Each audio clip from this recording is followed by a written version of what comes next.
Command Economic Synergy Model, model baru pembangunan ekonomi untuk presiden dari kalangan militer.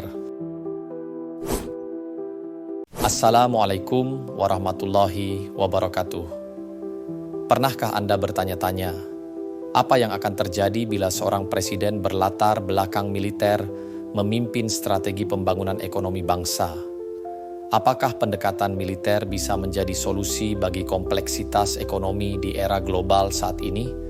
Hari ini kita akan membahas sebuah gagasan baru, Command Economic Synergy Model atau disingkat CISM, sebuah paradigma pembangunan ekonomi yang lahir dari integrasi antara filosofi militer dan prinsip ekonomi modern, filosofi model CISM. Dalam tradisi militer, terdapat 3 nilai utama yang menjadi pilar keberhasilan setiap operasi, yaitu command, disiplin, dan resilience.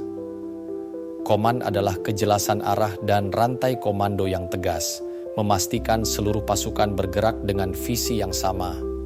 Disiplin adalah kepatuhan institusional, institutional discipline, yang menjamin setiap instruksi dieksekusi tanpa deviasi. Sedangkan resilience adalah kapasitas bertahan, resilience capacity, kemampuan menghadapi skenario terburuk dan tetap menjaga keberlangsungan misi. Sementara dalam ilmu ekonomi, ada 3 nilai fundamental yang selalu menjadi acuan, yakni efficiency, growth, dan welfare. Efficiency berbicara tentang optimal allocation of resources, bagaimana modal, tenaga kerja, dan teknologi dikelola secara rasional untuk menghasilkan output maksimal dengan biaya minimal. Growth adalah transformasi struktural menuju ekonomi yang lebih maju, inovatif, dan berdaya saing global.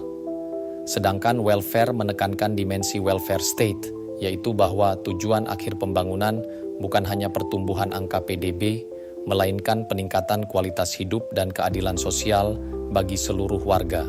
Nah, Command Economic Synergy Model, CISM, berusaha mengintegrasikan 2 dunia yang selama ini terpisah, logika militer yang strategis dan logika ekonomi yang efisien.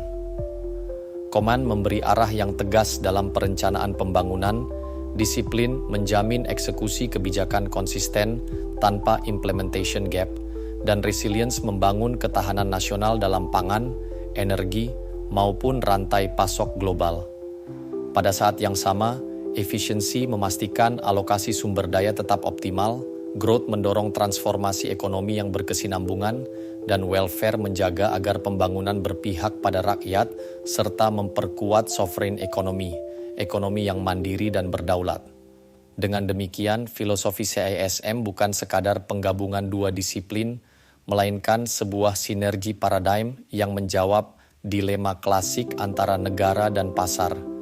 Inilah fondasi konseptual untuk membangun model pembangunan yang lebih strategis, disiplin, tangguh, sekaligus inklusif.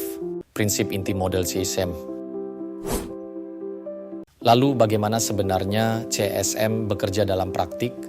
Model ini dibangun di atas 4 prinsip utama yang menjadikannya berbeda dari teori pembangunan konvensional.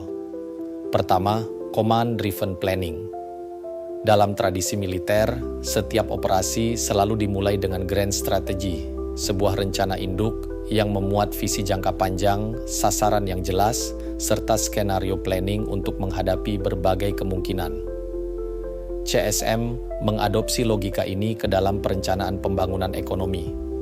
Artinya, perencanaan tidak hanya berupa dokumen normatif, melainkan sebuah strategic roadmap yang mengikat seluruh institusi negara.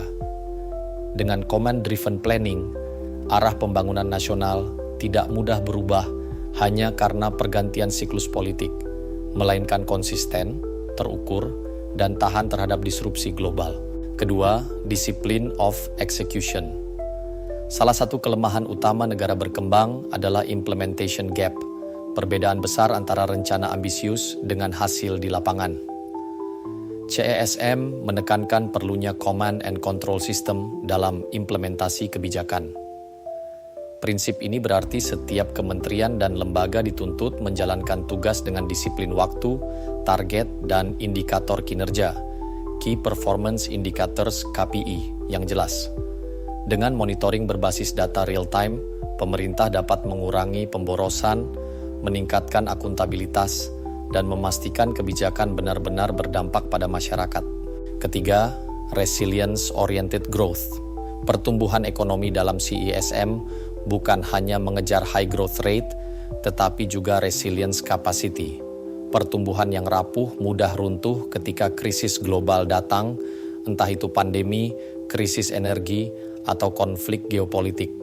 Karena itu, CESM menekankan pembangunan cadangan strategis, strategic reserves, untuk pangan, energi, dan bahan baku industri, diversifikasi rantai pasok, supply chain diversification, serta penguatan klaster industri domestik. Dengan orientasi pada ketahanan, pertumbuhan ekonomi menjadi lebih berkualitas, bukan sekadar angka PDB, tetapi fondasi yang kokoh untuk kemandirian jangka panjang. Keempat, synergistic leadership. Pada akhirnya, model ini membutuhkan kepemimpinan yang tegas sekaligus inklusif. Decisive leadership, gaya kepemimpinan khas militer, dapat menjadi motor penggerak dalam memastikan disiplin implementasi. Namun CESM menambahkan dimensi economic sovereignty, keberanian menetapkan national champion industries, keberpihakan pada produk lokal melalui local content requirement, dan komitmen agar belanja negara diarahkan untuk memperkuat perekonomian nasional. Kepemimpinan yang sinergis berarti pemimpin tidak hanya mengandalkan otoritas, tetapi juga membangun kolaborasi dengan pasar dan masyarakat untuk mencapai tujuan bersama. Keempat prinsip ini menjadikan CSM lebih dari sekadar teori. Ia adalah kerangka praktis yang menempatkan pembangunan ekonomi sebagai sebuah operasi strategis, jelas arah komandonya, disiplin dalam pelaksanaan, resilient dalam menghadapi krisis, dan dipimpin dengan keberanian untuk menegakkan kedaulatan ekonomi. Apa itu model CSM? Apa yang baru dari CSM? Teman-teman, inilah yang membuat Command Economic Synergy Model CESM berbeda dari teori-teori pembangunan sebelumnya. Model ini bukan command ekonomi ala Uni Soviet yang serba rigid, di mana seluruh aktivitas ekonomi dikendalikan secara sentralistik hingga menghambat inovasi. Bukan pula market ekonomi yang terlalu rapuh, di mana mekanisme pasar dibiarkan tanpa kontrol sehingga sering menimbulkan ketimpangan sosial dan rentan terhadap krisis global. CSM berdiri sebagai paradigma sinergi paradigm. Negara hadir memberikan arah strategis dan menanamkan disiplin of execution, sementara pasar tetap diberi ruang untuk menciptakan efisiensi dan innovation. Dengan kata lain, CESM tidak menghapus peran negara maupun pasar, tetapi menyatukan kekuatan keduanya dalam satu kerangka pembangunan yang lebih komprehensif. Kebaruan atau novelty dari CESM ada pada dua hal utama. Pertama, disiplin as a developmental variable, yakni memasukkan disiplin eksekusi kebijakan sebagai faktor analitis dalam pembangunan, sesuatu yang hampir tidak disentuh dalam teori ekonomi konvensional. Kedua, resilience as a growth driver, yaitu menempatkan ketahanan nasional bukan sekadar perisai pasif untuk menghadapi krisis, melainkan sebagai motor penggerak pertumbuhan jangka panjang. Dua kebaruan inilah yang menjadikan CESM lebih relevan dengan tantangan abad ke-21, dunia yang penuh ketidakpastian, kompleksitas, dan risiko geopolitik. Model ini bukan hanya soal pertumbuhan angka PDB, melainkan pembangunan ekonomi yang strategik, disiplin, resilient, dan sovereign. Implikasi untuk presiden dari kalangan militer. Implikasi untuk presiden dari kalangan militer. Jika seorang presiden berasal dari kalangan militer, maka Command Economic Synergy Model (CESM) bisa menjadi kerangka pembangunan yang sangat relevan. Mengapa demikian? Karena military mindset memiliki keunggulan dalam strategic clarity, kejelasan arah, disiplin of execution, disiplin eksekusi, dan resilience under pressure, ketahanan di bawah tekanan, semua hal yang selama ini menjadi kelemahan dalam kebijakan ekonomi negara berkembang. Bayangkan, bila Indonesia memiliki National Economic Command Center, semacam war room yang berfungsi sebagai pusat kendali strategis ekonomi nasional. Di dalamnya, seluruh data makroekonomi, kebijakan sektoral, dan dinamika global dianalisis secara real-time untuk memastikan kebijakan ekonomi tetap berada dalam jalur grand strategy. Tambahkan pula policy dashboard berbasis KPI, sebuah instrumen digital yang memungkinkan presiden dan publik memantau kinerja setiap kementerian secara transparan dan terukur. Dengan sistem ini, implementation gap, jurang antara perencanaan dan realisasi, dapat dipersempit bahkan ditutup sepenuhnya. Di sisi lain, CISM menekankan pentingnya strategic reserves dalam pangan, energi, dan bahan baku industri. Cadangan ini bukan sekadar stok darurat, tetapi juga bagian dari resilience-oriented growth strategy, yaitu memastikan fondasi ekonomi tetap tangguh, meskipun dunia dilanda krisis global. Dan yang tidak kalah penting, penerapan National Champion Industries, sektor industri unggulan yang mendapat dukungan penuh negara, baik melalui insentif fiskal, regulasi protektif, maupun kebijakan local content requirement. Tujuannya jelas, memperkuat economic sovereignty, kedaulatan ekonomi yang membuat Indonesia tidak mudah didikte oleh tekanan pasar internasional maupun kekuatan geopolitik.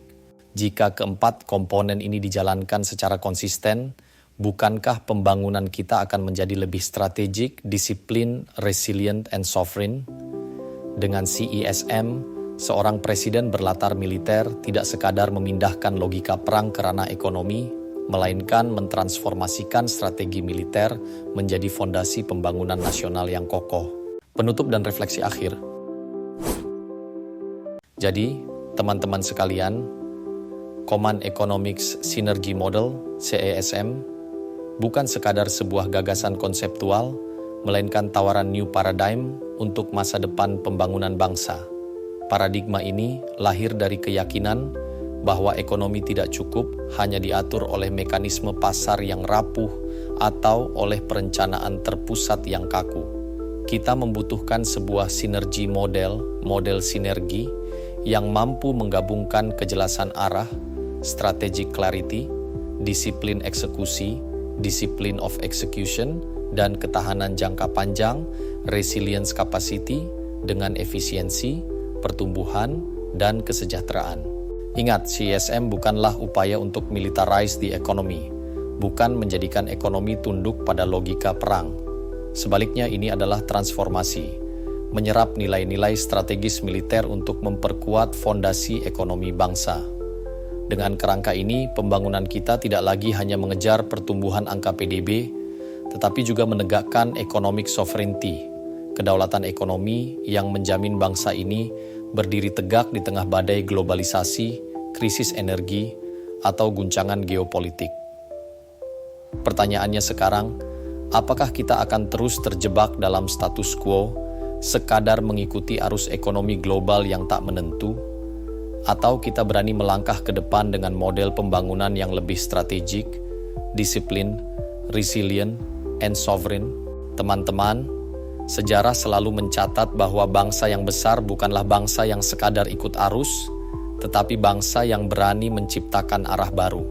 CESM adalah tawaran arah baru itu, arah yang lahir dari semangat strategis militer, dipadukan dengan visi kesejahteraan ekonomi modern. Sebagaimana dikatakan John F. Kennedy, leadership and learning are indispensable to each other. Kepemimpinan dan pembelajaran adalah dua hal yang tak terpisahkan. Mari kita belajar dari nilai militer, kita serap kebijaksanaan ekonomi, dan kita satukan keduanya untuk melahirkan model pembangunan yang lebih kokoh bagi Indonesia. Wassalamualaikum warahmatullahi wabarakatuh.